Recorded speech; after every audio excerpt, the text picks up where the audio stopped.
दोस्तों ये कहानी मिन नाम के एक आदमी की है जो गलती से एक ऐसे कबीले में पहुंच जाता है जहां सिर्फ औरतों का राज था। मर्दों को वहां पर गुलामों की तरह रखा जाता था और उनका काम सिर्फ औरतों की शारीरिक जरूरतों को पूरा करने का था। अब क्या मिन इस कबीले में से खुद को बचाकर निकल पाता है या उसे भी बाकी आदमियों की तरह गुलाम बना लिया जाता है, यही हम देखेंगे आज की इस कहानी में। कहानी की शुरुआत मिन नाम के एक आदमी को दिखाते हुए होती है जो कि एक नंबर का लड़कीबाज था। मिन इतना चालाक था कि उसका एक साथ चार लड़कियों के साथ अफेयर चल रहा था। आगे हम देखते हैं कि मिन होटल में एक लड़की के साथ इंटीमेट हो रहा था। इसी दौरान उसे उसकी दूसरी गर्लफ्रेंड का कॉल आता है जो कि अपने घर पर उसका इंतजार कर रही थी। अब क्योंकि मिन को उससे भी मिलना था इसलिए वो अपनी पहली गर्लफ्रेंड से कहता है कि मेरी दादी का फोन आया है और वो बहुत ज्यादा बीमार हैं, इसलिए मुझे उनके पास अभी जाना होगा। लेकिन दूसरी वाली के पास जाने से पहले वो पहली वाली के साथ फिर से इंटीमेट होता है, जिसके बाद वो अपनी गर्लफ्रेंड से कहता है कि अब मैं जा रहा हूँ। लेकिन जाने से पहले वो अपनी गर्लफ्रेंड के पर्स में से कुछ पैसे निकाल लेता है और उन पैसों से अपनी दूसरी गर्लफ्रेंड के लिए प्रोटेक्शन खरीदता है। फिर रात को वो अच्छे से तैयार होकर अपनी दूसरी गर्लफ्रेंड के घर पर पहुंचता है, लेकिन अंदर जाकर वो देखता है कि घर में पूरा अंधेरा है। मिन को लगता है कि शायद उसकी गर्लफ्रेंड उसे सरप्राइज देना चाहती है, लेकिन तभी अचानक पीछे से उसकी गर्लफ्रेंड एक बेसबॉल बैट लेकर आती है और उससे उसके सर पर मारकर उसे बेहोश कर देती है। फिर कुछ देर बाद जब मिन को होश आता है तो वो खुद को एक रेगिस्तान में पाता है। वो देखता है कि उसके कच्छे को छोड़कर उसके बाकी के सारे कपड़े उतार लिए गए हैं। फिर वो अपने कच्छे के जेब में हाथ डालता है जहाँ पर उसे एक प्रोटेक्शन का पैकेट और उसकी चारों गर्लफ्रेंड्स की एक फोटो मिलती है, जिसका मतलब था कि उसकी चारों गर्लफ्रेंड्स को मिन के बारे में पता चल चुका था, इसलिए उन सभी ने मिलकर उसको सबक सिखाने का ये प्लान बनाया था।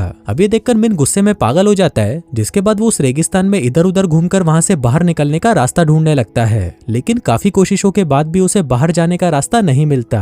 अब काफी देर तक ऐसे ही घूमने से उसे हेल्यूसिनेशन होने लगता है, जिसकी वजह से वो रेत को ही पानी समझकर पीने लगता है। इसी दौरान उसके पास कुछ लड़कियों का ग्रुप आता है जिसकी लीडर का नाम तालिया होता है। अब वो मिन को जिस तरह से घूर रही थी उसे देखकर मिन को लगता है कि शायद वो उसके साथ इंटीमेट होना चाहती है, इसलिए वो तालिया के पास जाता है और उसके मुंह पर से कपड़ा उतार देता है। लेकिन ये देखकर वहीं पास में खड़ी एक लड़की मिन के सर पर भाला मारती है और उसे बेहोश कर देती है, जिसके बाद वो सभी औरतें मिन को बांधकर उसे अपने कबीले में ले जाती हैं। हम देखते हैं कि वो औरतें जिस कबीले में रहती थी उस कबीले का नाम फॉक्स कबीला था और उस कबीले में सभी औरतें ही रहती थीं। यहाँ पर आदमियों को गुलामों की तरह रखा जाता था और औरतें उन पर हुक्म चलाती थीं। आदमी यहाँ पर औरतों की सेवा किया करते थे और उन्हें रात को संतुष्ट किया करते थे, लेकिन अगर कोई भी आदमी उन्हें संतुष्ट नहीं कर पाता था तो ये औरतें उन्हें मारकर खा जाती थी। फिर कबीले में ले जाकर मिन को बाकी आदमियों की तरह एक पिंजरे में कैद कर दिया जाता है। अब ऐसे ही कुछ दिन बीत जाते हैं और फिर एक दिन मिन के पास चैन नाम का एक आदमी आता है। वो उसे बताता है कि कुछ सालों पहले वो अपनी टीम के साथ यहाँ पर इन लड़कियों पर रिसर्च करने आया था, लेकिन इन औरतों ने मेरे सभी साथियों को मार डाला, जिसके बाद वो मुझे भी मारने वाली थी, लेकिन यहाँ की एक प्रीस्ट ने मुझे इनसे खरीद लिया और मैं बच गया। फिर जाने से पहले वो मिन से कहता है कि आज रात यहाँ पर एक फेस्टिवल होने वाला है जहाँ पर ये औरतें कुछ आदमियों की बलि देंगी। फिर रात को जब सभी औरतें मिन को लेने आती है तो उनको देखकर वो अजीबोगरीब हरकतें करना शुरू कर देता है ताकि वो औरतें उसे पागल समझकर छोड़ दें, लेकिन इससे उन औरतों को कोई फर्क नहीं पड़ता और वो उसे बांधकर दूसरे आदमियों के साथ घसीटते हुए स्टेज तक ले जाती हैं। इसके बाद वहाँ पर गाँव की पुजारन हीला आती है जो कि एक एक करके उन आदमियों के मेन पार्ट को काटने लगती है। अब ये देखकर मिन घबरा जाता है और तब उसे पता चलता है कि बलि का मतलब ये होता है। आगे जब उसकी बारी आती है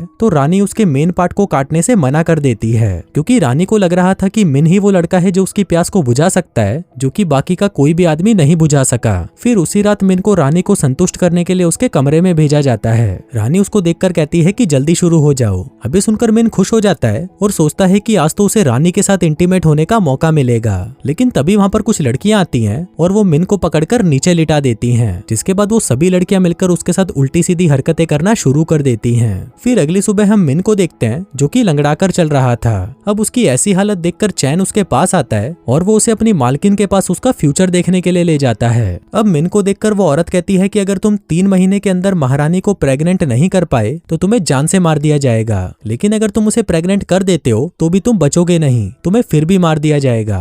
अब बेचारे मिन के पास और कोई रास्ता नहीं बचा था, क्योंकि दोनों ही सिचुएशन में उसकी मौत तो पक्की थी। फिर इसके बाद मिन को पता चलता है कि इस गांव में आदमियों की हालत इतनी बुरी है कि कुछ सड़ी हुई सब्जियों के बदले भी आदमियों का सौदा कर दिया जाता है।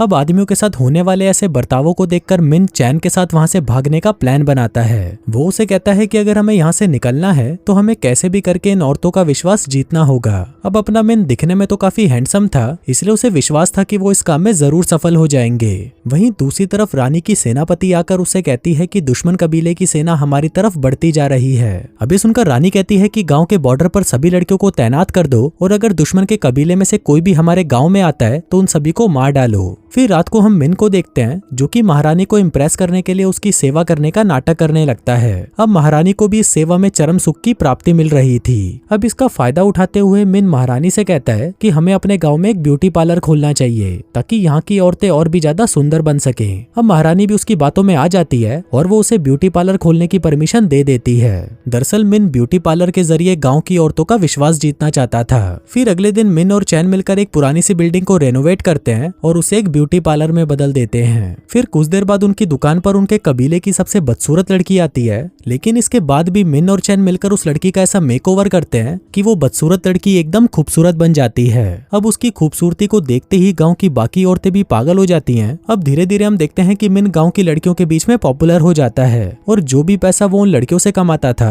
वो सारा पैसा वो महारानी के ऊपर उड़ा देता था ताकि वो महारानी को इम्प्रेस कर सके। फिर एक दिन वो डिनर के दौरान महारानी से कहता है कि मैं आपको बहुत पसंद करता हूँ और मैं आपसे शादी करना चाहता हूँ, लेकिन महारानी उसकी बातों में नहीं आती और उसे कहती है कि मेरे से दूर रहो। वो कहती है कि तुम एक आदमी हो और तुम्हारी यहाँ पर कोई औकात नहीं। इसी दौरान वहाँ पर एक औरत भागती हुई आती है और महारानी से कहती है कि एक बच्ची कुएं में गिर गई थी, हमने उसे बाहर तो निकाल लिया लेकिन उसे होश नहीं आ रहा। अब ये देखकर मिन जल्दी से उस बच्ची को पकड़कर उल्टा लटका देता है जिससे उसका सारा पानी बाहर आ जाता है और वो होश में भी आ जाती है। अब ये देखकर गाँव की औरतें बहुत खुश होती हैं और उसे इस गाँव का हीरो बना दिया जाता है।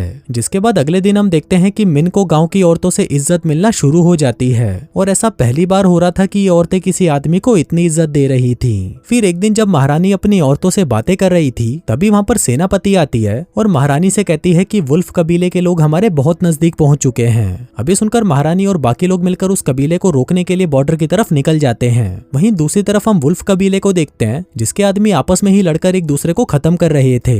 उधर मिन और चैन मिलकर ये प्लान बनाते हैं कि कल जब ये दोनों कबीले आपस में लड़ रहे होंगे तभी हम चुपके से यहाँ से निकल जाएंगे।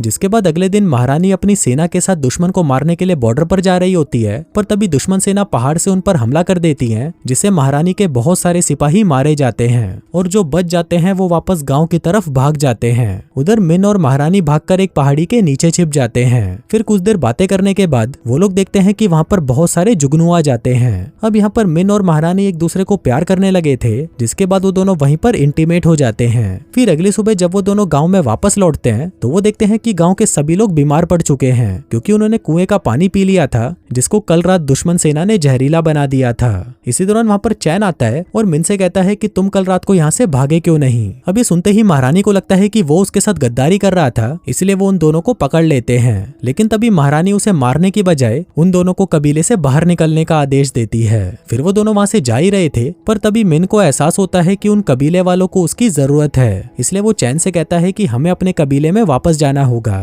लेकिन चैन उसे मना कर देता है और कहता है कि मैं वापस नहीं जाने वाला। लेकिन मिन ने उस कबीले में जाने का मन बना लिया था, इसलिए वो भागकर उस कबीले की तरफ भागने लगता है। वहीं दूसरी तरफ वुल्फ कबीले की सेना फॉक्स कबीले पर हमला कर देती है और वो लोग उन औरतों को मारकर अपना गुलाम बनाने लगते हैं। वहीं फॉक्स कबीले की औरतें अपना पूरा जोर लगाकर उनसे लड़ने की कोशिश भी करती हैं, लेकिन वो उन आदमियों से नहीं जीत पाती।